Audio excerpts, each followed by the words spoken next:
Hello everyone, welcome to my channel. हम कर रहे हैं chapter number 8 that is quadrilaterals. तो क्वाड्रिलेटरल्स में हमारा फर्स्ट टॉपिक यहाँ पे है प्रॉपर्टीज़ ऑफ पैरेललोग्राम। ये आपकी NCERT की बुक है, ठीक है। तो यहाँ पे आपका फर्स्ट टॉपिक है प्रॉपर्टीज़ ऑफ पैरेललोग्राम। पैरेललोग्राम क्या होती है ये आप प्रीवियस क्लासेस में कर चुके हैं, तो थोड़ा सा पहले इसको डिस्कस कर लें। तो इसकी डायग्राम बना लेते हैं। यहाँ पे देखिए, दिस इज़ अ पैरेललोग्राम। ये क्या है, हमारे पास एक पैरेललोग्राम है। अब देखिए, जब भी पैरेललोग्राम बनती है ये एक 4 साइडेड फिगर है, यानी कि इसकी 4 साइड्स हैं, ठीक है। तो इसकी प्रॉपर्टीज़ को हम ऐसे ही डिवाइड करके सीखेंगे। सबसे पहले साइड्स की बात आती है, तो पैरेललोग्राम की साइड से रिलेटेड क्या प्रॉपर्टी है। इसकी 4 साइड्स होती हैं, ये तो आपको क्लियर है कि ये क्वाड्रिलेटरल है। इसकी मेन प्रॉपर्टी क्या है, इसको मैं ABCD ऐसे दे देती हूँ।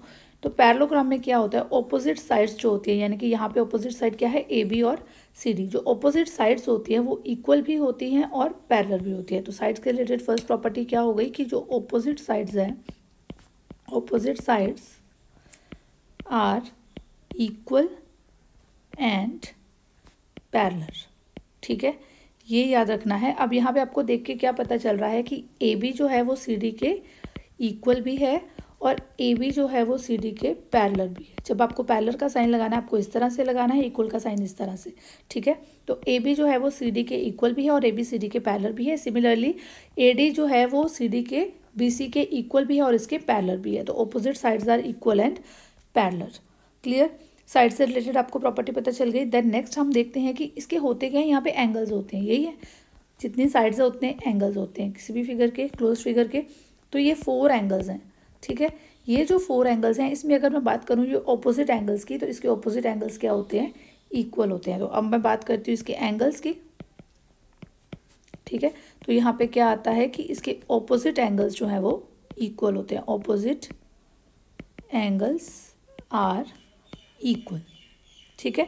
एंगल से रिलेटेड एक बात और है, ये जो आपको पता है कि ये तो इसके ऑपोजिट एंगल्स हो गए। अगर मैं इसके एडजेसेंट एंगल की बात करूँ, ये एंगल और इसके साथ ही जो इसके साथ वाला बन रहा है ये एंगल, ये दोनों एंगल क्या हैं, एडजेसेंट एंगल्स हैं। और इन सब का सम क्या होता है इन दोनों का, दैट इज 180 डिग्री। पैरेललोग्राम में इन दोनों का सम क्या होता है, this is 180 degree.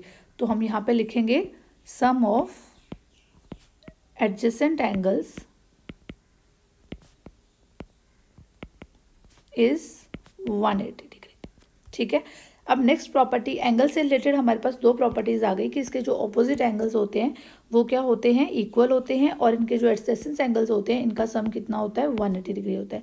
Adjacent angles देख लिए, पेयर कौन कौन से बन रहे हैं, A और B, इन दोनों का सम क्या होगा, 180। A और D, these are also adjacent, तो इन दोनों का सम क्या होगा, 180। D और C ये भी एडजेसेंट बन रहे हैं, ये 180। देखिए सेम लाइन के ऊपर होंगे, ठीक है, सेम लाइन। आप CD को फॉलो कर रहे हो, देन आप BC को फॉलो कर रहे हो। यहाँ पे B और यहाँ पे C, B प्लस C कितना होगा, angle B plus angle C is equal to 180 degree. Clear हो गया। तो ये होता है sum of adjacent angle is 180 degree. Next और क्या हो सकता है इस फिगर में, पैरेललोग्राम में डायगोनल की बात करते हैं, ठीक है। डायगोनल क्या होते हैं, डायगोनल होते हैं जब हमने ऑपोजिट जो वर्टिसेस हैं इनको ज्वाइन कर दिया तो मुझे मिल गया एक डायगोनल। जब मुझे एक डायगोनल मिला तो मेरी ये जो पैरेललोग्राम थी ये 2 ट्रायंगल्स में डिवाइड हो गई। देखिए एक ट्रायंगल ये वाली बन रही है और दूसरी ट्रायंगल ये वाली बन रही है, ठीक है। मैं हाईलाइट कर देती हूँ, आपको पता चल जाएगा। ये जो एक ट्रायंगल बन रही है और दूसरी ट्रायंगल मैंने अलग कलर से शेड कर दी, तो ये आपके पास 2 ट्रायंगल्स बन रही हैं। तो ये जो डायगोनल है, ये जो 2 ट्रायंगल्स बनाएगा, ये दोनों ट्रायंगल्स क्या होंगी, कॉन्ग्रुएंट ट्रायंगल्स होंगी, ठीक है। ये देखिए, ये हमारे पास फर्स्ट थ्योरम है, diagonal of a parallelogram divides it into 2 congruent triangles, ठीक है। तो ये डायगोनल जो है वो, डायगोनल डिवाइड्स द पैरेललोग्राम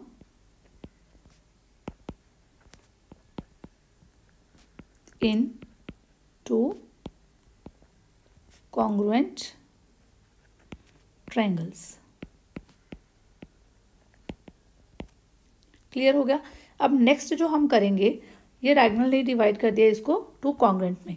अब एक डायगोनल इसका ये हुआ, एक डायगोनल और बनेगा दैट इज BD, ठीक है। एक डायगोनल यहाँ पे AC बन गया और दूसरा डायगोनल यहाँ पे BD बन गया। अब ये दोनों जो मैं कह देती हूँ कि ये O पॉइंट पे इंटरसेक्ट कर रहे हैं, ये दोनों कहाँ पे इंटरसेक्ट कर रहे हैं? O पॉइंट पे इंटरसेक्ट कर रहे हैं। तो हमारे पास क्या होगा? OC किसके इक्वल होगा? OA के इक्वल होगा, और OB किसके इक्वल होगा? OD के इक्वल होगा। इसका मतलब क्या हो गया कि जो डायगनल्स हैं वो आपस में एक दूसरे को बाइसेक्ट करते हैं, ठीक है। तो हम क्या कहेंगे? Diagonals bisect each other. Clear? अब प्रॉपर्टीज क्लियर हो गई। पैरेललोग्राम की कौन कौन सी हैं? ये क्वाड्रिलेटरल है और ये हमारे पास पैरेललोग्राम है।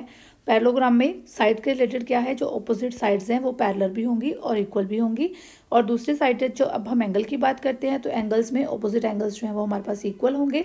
ए जो है वो सी के इक्वल होगा, अगर बी की बात करें तो वो डी के इक्वल होगा, ठीक है। और एडजेसेंट एंगल्स का सम जो है वो क्या होगा? That is 180 degree. उसके बाद जो नेक्स्ट हम बात करते हैं डायगनल्स की, तो एक डायगनल अगर हम बनाते हैं तो यहाँ पे दो कॉन्ग्रुएंट ट्रायंगल्स हमें मिलती हैं। वैसे ही अगर हमने BD डायगनल बनाया तो हमें एक ये ट्रायंगल कॉन्ग्रुएंट मिली और एक ये ट्रायंगल कॉन्ग्रुएंट मिली, ठीक है। उसके बाद अगर हम डायगनल्स की बात करें तो ये बाइसेक्ट करते हैं, यानी कि BD डायगनल जो है वो AC को बाइसेक्ट कर देगा, यानी कि यहाँ पे OA किसके इक्वल आ जाएगा? OC के इक्वल आ जाएगा, और OB किसके इक्वल आ जाएगा? OD के इक्वल आ जाएगा, ठीक है। तो नेक्स्ट देखिए, यहाँ पे हमने ये सारी प्रॉपर्टीज़ कर ली हैं। इस पर कुछ इंपॉर्टेंट थ्योरम्स हैं जिनके प्रूफ हम सारे एक साथ ही कर लेंगे, ठीक है। तो नेक्स्ट वीडियो में हम क्या डिस्कस करेंगे? यहाँ पे अपनी बुक देखिए। Show that each angle of a rectangle is right angle, important example है, हम नेक्स्ट वीडियो में डिस्कस करेंगे। Thank you and keep watching.